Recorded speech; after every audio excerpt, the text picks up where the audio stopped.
Баршаңызға қайырлы күн. Сіздермен бүгін етті бәліш жасаймыз. Жылы суымызға 1 қасық дрожж саламыз. Және де 1 қасық қант салып 10 минутқа қоя тұрамыз. Достар, біздің 10 минутымыз өтті. Енді 1 жұмыртқа, жарты қасық тұз және де 2 қасық сұйық май қосамыз. Енді осы массамызға жылы айранымызды қосып отырып араластырамыз. Содан соң дайындап алған ұнымызды қосып жұмсақ қамыр илейміз. Достар, біз тестамызды илегенше сіздерге осы жерге сілтеме қалдырамын. Каналыма тіркеліп лайк баса кетіңіздер.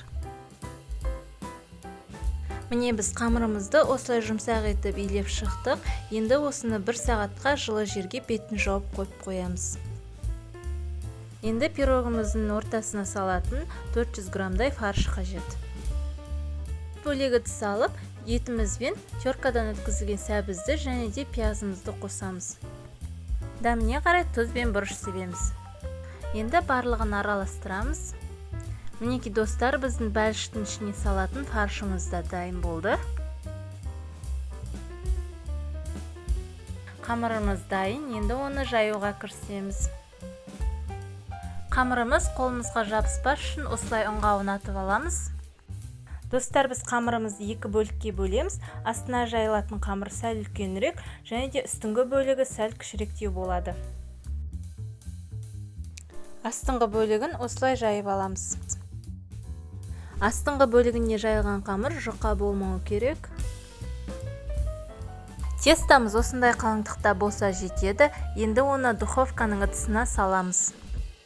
Тестамыздың үстіне дайындап алған фаршымызды осылай біркелкі етіп жайып шығамыз. Ендігі кезде пирогтың үстіңгі бөлігіндегі тестаны осылай жаямыз. Біздің тестамыз жайылды. Енді осыны фарштың бетіне қойып орналастырамыз. Жан-жағын осылай қолмен бекітіп аламыз.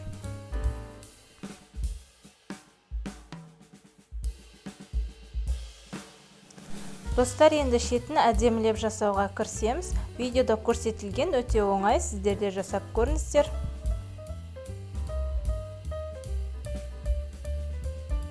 Міне, шетін әдемілеп болдық. Енді жұмыртқаның сарысын щеткамен бетіне жағып шығамыз. Жұмыртқаның сарысын жаққаннан кейін үстіне мак себеміз. Етті бәлішімізді дайындап алдық. Енді духовкамызға 180 градуста 30-35 минутқа пісіріп аламыз. Бәлішіміз дайын болды. Жұмыртқаның сарысын жақсаңыздар, осылай жып-жылтыр болып піседі. Міне, сіздерге арнайы кесіп көрсетіп жатырмын. Етпен жасалған бәліш өте дәмді болып шығады. Видеомды соңына дейін қарағандарыңызға рахмет. Менің каналыма тіркеліп лайк басуды ұмытпаңыздар. Сіздерге ас болсын.